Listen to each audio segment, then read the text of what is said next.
x equal to b is integral a to b, the upper function minus the lower function with respect to x. Okay, let's try this. Set up a definite integral for the area enclosed by f of x equal to x minus 1 to the power of 3 and g of x equal to x minus 1. Now, I want you to stop the video here and try and graph these two functions. How does the graph of x minus 1 to the power of 3 look like? And how does the area enclosed by these two graphs look like? Try that on your own before coming back and watching the video. Well, here I have the graph of f of x equal to x minus 1 to the power of 3. This is the graph of x minus 1 to the power of 3. You see, it is simply the graph of x cubed translated 1 unit to the right. Is that right? So x minus 1 to the power of 3, and this is the graph of f of x equal to x minus 1. F of x equal to x minus 1 to the power of 3 and g of x equal to x minus 1. So the area enclosed by these two graphs is shaded. Alright, in order to find the enclosed area, we need to find the boundaries. Is that right? Now, how do we find the boundaries? First, we obtain the points of intersection. The boundaries is obtained by finding the points of intersection. How do you find the points of intersection? Points of intersection or values of x where the two functions are equal. So what we need to do is set f of x equal to g of x and solve for x. So we have x minus 1 to the power of 3 equal to x minus 1 and solve for x. Can you do this? Well, what we need to do is take this x minus 1 to the other side. So that will be x minus 1 to the power of 3 minus quantity x minus 1 equal to 0. I hope you understood this. Take that whole quantity to the left hand side. Become minus quantity x minus 1. Now look at the advantage of writing it like this. Now you have x minus 1 is a common factor. Factor that out. That will be x minus 1 times what is remaining here is x minus 1 to the power of 2 minus 1 equal to 0. And now simplify, or we can set each factor to 0. This is one factor, this is the other factor. So setting x minus 1 equal to 0 gives x equal to 1. That means one point where they will intersect correspond to x equal to 1. X equal to 1, y equal to whatever that is. Now, to find the other points, we set the second factor to 0. This is x equal to 1, where they intersect. Now, x minus 1 to the power of 2 minus 1 equal to 0. Can you solve this one on your own? It's very simple. Take the negative 1 to the right side. That gives you x minus 1 all squared equal to 1, or x minus 1 equal to plus or minus 1. Is that right? If x minus 1 all squared equal to 1, take the square root of both sides. X minus 1 equal to plus or minus 1.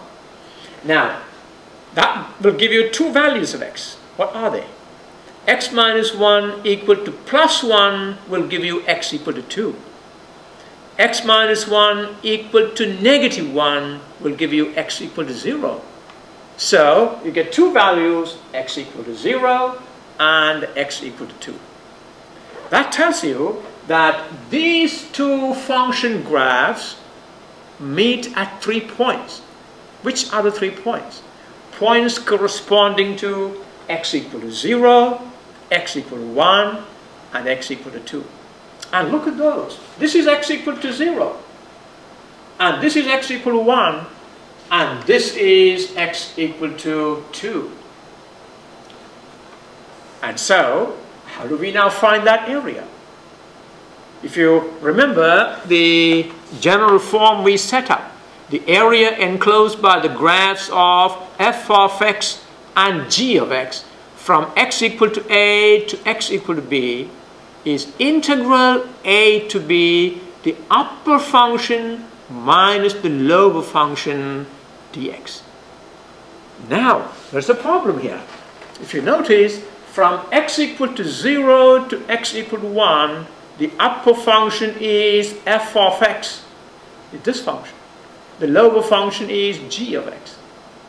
But from x equal to 1 to x equal to 2, the upper function is g of x, and the lower function is f of x.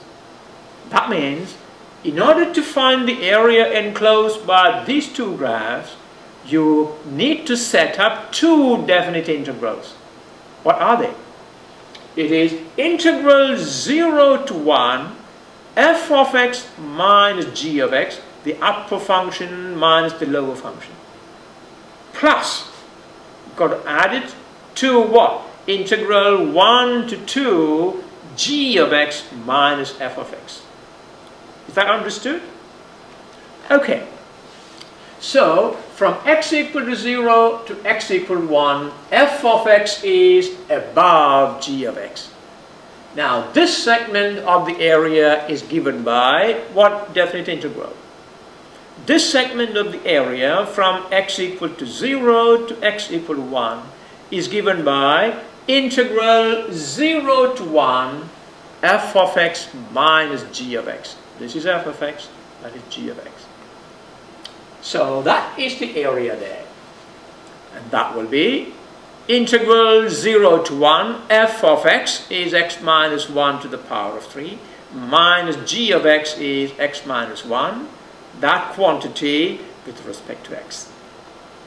Well, you need to now simplify this to integrate that. Alright, you know how to simplify x minus 1 to the power of 3.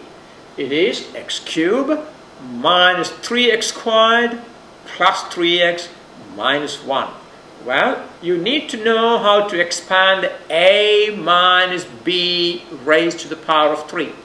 A minus b raised to the power of 3 is a cube minus 3a squared b plus 3b squared a minus b cubed. That's right. Well, you need to apply that.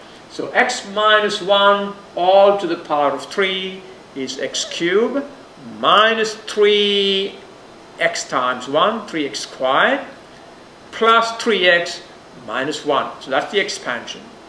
Then minus x minus 1, distribute that negative sign. Minus 1,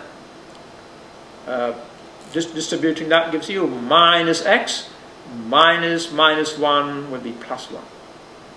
Now simplify that again. You have 3x minus x gives you plus 2x, minus 1 and plus 1 cancels. So this is the simplified version of this quantity. Now you can integrate that. What is integral of x cubed dx? That will be x to the power of 4 over 4 minus 3 times integral of x squared is x cubed over 3, and the 3 on the denominator and the 3 on the numerator will cancel, leaving a simple x cubed. So integrating minus 3x squared gives you minus 3x cubed over 3, that will be minus x cubed, plus integrating 2x gives you 2 times x squared over 2. 2 and 2 will go, that will give you x squared. Alright, now you have integrated and the lower limit is 0, the upper limit is 1. Let's now evaluate it for the limits. How do we do that? First apply the upper limit. So that will be 1/4, that is x to the power of 4 is 1 to the power of 4, that is 1/4, minus 1 plus 1, that's no problem, and that's equal to 1/4. So this area, which is integral f of x minus g of x from x equal to 0 to x equal to 1 is 1/4. Now, if you look at the symmetry of this, you probably think that yes, this area also looks about the same, but let's find that out. Okay, from x equal to 1 to x equal to 2, g of x is above f of x. So this integral is therefore integral x equal to 1 to x equal to 2, g of x minus f of x dx. Now, g of x is x minus 1. F of x is x minus 1 to the power of 3. So that is the area shaded. That will be integral 1 to 2 g of x, x minus 1, minus f of x, x minus 1 to the power of 3 dx. Again, simplify the same way we did last time. That will be x minus 1 without any change, minus expand x minus 1 to the power of 3, x cubed minus 3x squared plus 3x minus 1 dx. And now distribute that negative sign and simplify. That will be negative x cubed plus 3x squared. Watch this again. Distribute that negative. Negative x cubed plus 3x squared minus 3x plus x is minus 2x. You see I combined there. Minus times plus will give you plus 1, and that plus 1 will cancel with the negative 1. So the remaining terms are negative x cubed plus 3x squared minus 2x. Now do this on your own and make sure you understand this. Alright, now let's integrate this. Integral of negative x cubed is negative x to the power of 4 over 4. There you are. Integral of 3x squared with respect to x is 3x cubed over 3, which is plus x cubed. Integral of minus 2x is minus 2 times x squared over 2. 2 and 2 cancels, giving you minus x squared. And the lower limit is 1, the upper limit is 2. Alright, let's find the value of this. Replace x by the upper limit, then minus, replace x by the lower limit. And that will be, replace x by 2, you get this quantity, minus, replace x by 1, you get that. Can you do this now on your own? It doesn't really take a lot of effort. And that will be, if you notice, does that become 0? Try that on your own and see if you get that as 0. Minus, this will be, if you notice, 1 cubed minus 1 squared is 0. So this is negative 1/4 with that negative sign will become 1/4. So this area is also 1/4. So what is the total area? The total area is 1/4 plus 1/4 equal to 1/2. Now, I know at least one of you will ask me, but isn't this area below the x-axis and shouldn't that be negative? Now, when you measure the area enclosed by two graphs, there is no negative quantity there. You see, negative quantity occurs only when you have a single integral, that is area enclosed by the graph of a function with the x-axis. Then only you have the distinction above or below the x-axis, you have positive or negative. Here we are finding the area enclosed by one graph with that of the other. So both quantities are positive. See whether you understand the concept. All right?